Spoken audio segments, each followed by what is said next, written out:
Good evening, everybody. Thanks for coming. This is our second year, as he said. And anybody who was here last year might remember I talked on the top 10 reasons why men die. And so I thought we'd be a little bit more uplifting this year, a little bit happier. And we'll talk about 5 keys to actually living longer. So if you remember last year's 10 reasons why men die, and you match that with today, you have a lot of information to help you live longer.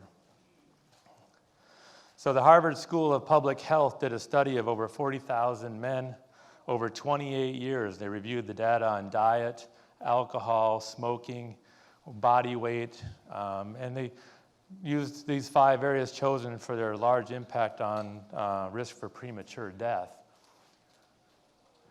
So the number one is the healthy diet, and what they did is they calculated that based on reported intake of healthy foods, so that people who are eating a lot of fresh vegetables, fruits, nuts, whole grains, also eating the healthy fats and omega-3 fatty acids found in some of the healthier fish, and people who weren't eating the unhealthy foods like red and processed meats, sugared, sweetened beverages, trans fats, sodium, was given a positive if they were eating well and kind of a negative mark if they were eating poorly.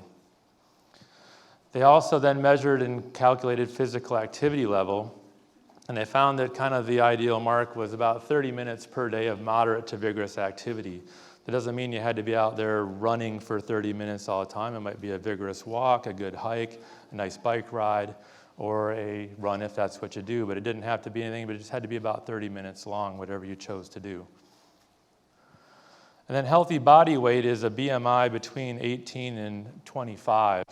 And probably most of us in this room are probably maybe a little bit over that. Even myself, I think I'm up on the 25 end. So one of those things where that's one of the tougher ones probably to meet. And so what they're really saying there is you really got to be kind of closer to your ideal body weight, and weight loss and weight is going to be a key to this whole process also.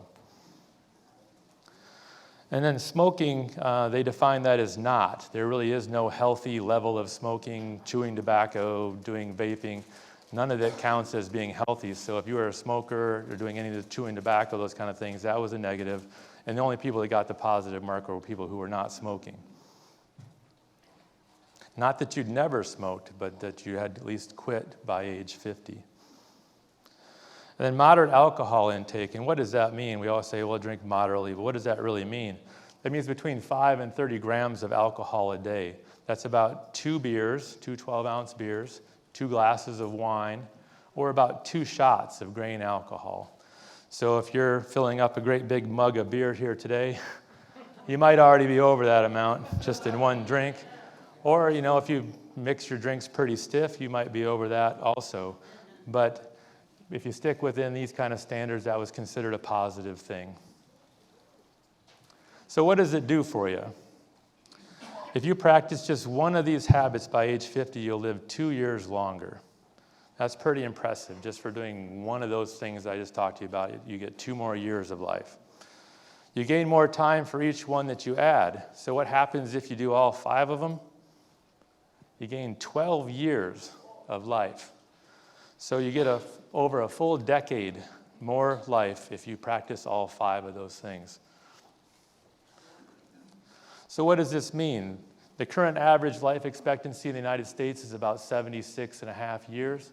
And it's actually been decreasing over the past several years for various reasons. We're not actually living longer. We're actually living a little bit shorter in the past few years because of unhealthy eating habits, lots of fast food, lack of exercise, other things that are bringing that level down.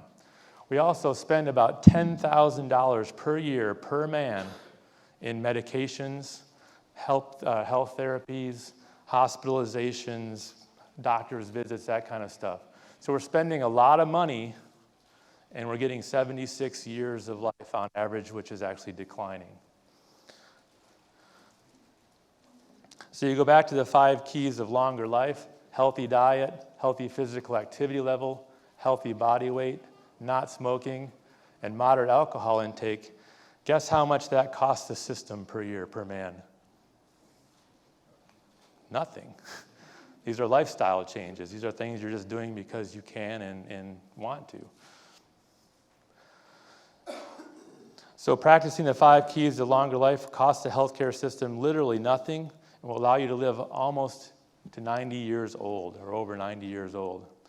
So what I'm trying to point out here is that a lot of us spend a lot of time going to doctor's offices. We spend a lot of time getting medications. We spend a lot of time doing those kind of things. But really, if we start practicing healthy lifestyle habits, you'll actually live longer than even I can help you live in our office.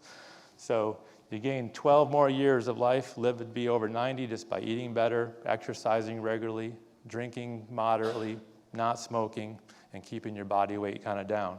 And I know that Dr. Hilton, who is our next speaker, he's a partner of mine in our office. He's very active in sports medicine and health. He's going to be coming up here to talk to you about some of those aspects of how to exercise more, what is a healthy diet. So he's going to kind of go into a few more details on some of these for you, and then we'll be around to talk about them afterwards.